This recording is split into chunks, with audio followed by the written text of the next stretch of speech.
Were you familiar with the book prior to taking on this project? Me, no. I mean, William Burroughs, yes. Yes. But not Queer. I hadn't read it. And it's a very short book. I mean, it's an unfinished book, so I read it very quickly. Mm-hmm.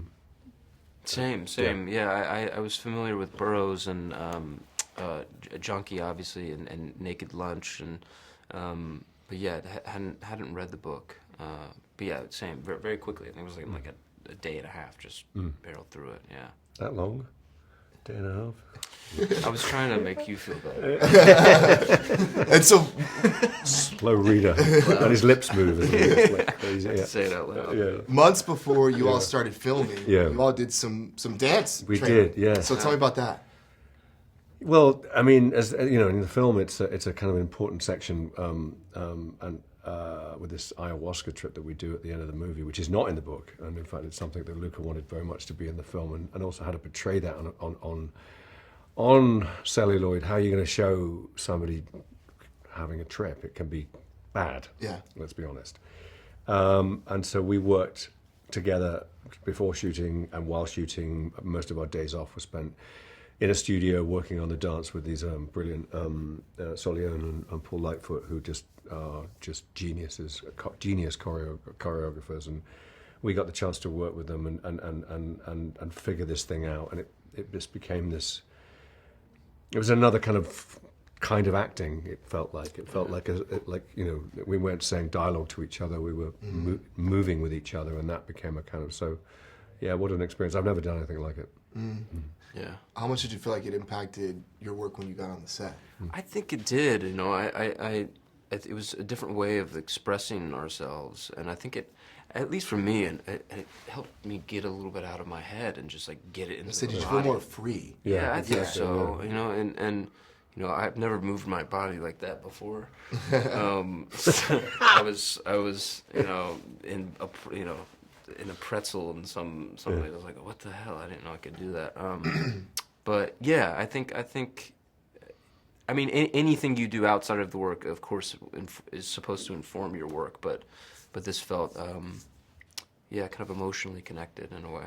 Mm-hmm. One of the things, I think the film explores a lot of concepts, but the way it taps into this feeling of loneliness, I think that's very universal, especially in the world today. There's been a lot of research around loneliness and the epidemic of loneliness, and we need to talk about it more and normalize talking about that topic. Yeah. Yeah. You all agree with that? Yeah, definitely. I mean, I can't really speak to the present state of loneliness in the world in that sense. I don't really know. But I do know what you're talking about, and I do feel it's something that people can tune in. Certainly, I could tune into, that I've recognized in this person, and that we've all been there. We've all had, you know, hopefully not too much in our lives, but we've all at some point felt lonely and separate, and also, you know, at the same time desiring somebody who maybe isn't desiring you, and all of those sort of things that are going on. So I mean, that's one of the reasons that I felt like I could tackle this role, because I kind of recognize so much of what he's about in me. So I think you said too that this is the role you've been waiting for. yeah, I mean, it's like, I mean, how amazing to have done what I've been able to do with my career, and then sort of at this stage in my career get offered this. It's a real, it's an incredible privilege. What was it about this part, though, that made you feel that way? Just how complicated the character is, you know, just how, and that complication is shown. You know, you can sometimes have a complicated character, but you don't see many facets of that. In this movie, I feel like you see kind of just about everything, and that feels to me, I mean, to have that as an acting job is just, like, you know, it's why I get out of bed. Mm-hmm.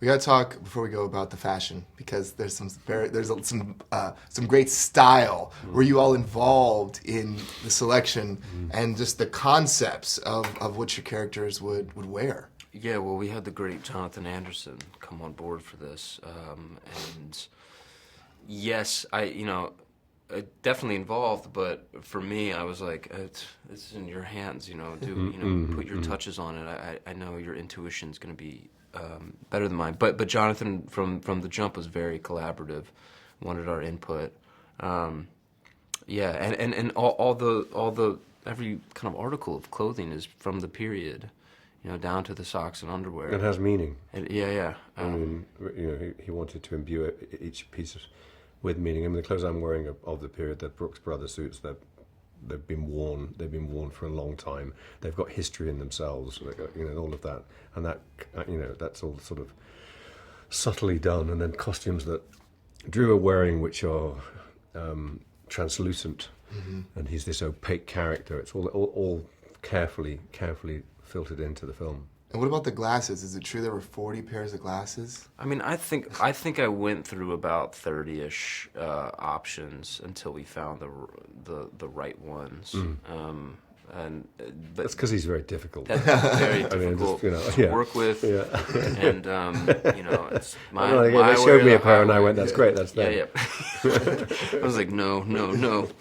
Get me more. No, but that was also. Like our props department every kind of key department on this project was so detail oriented, and I felt like a kid in a candy shop or something every day on set. I was like, oh.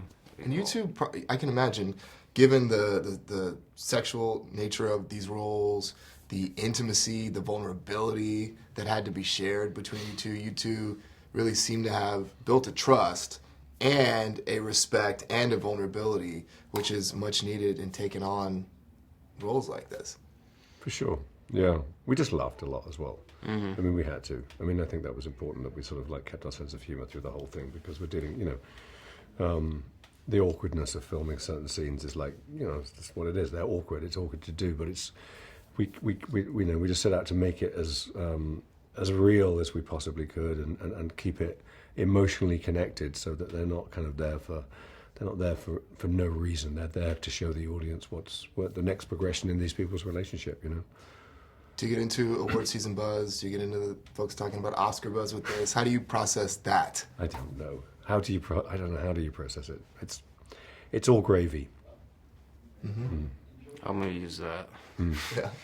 It's all gravy. Yeah. Thank you.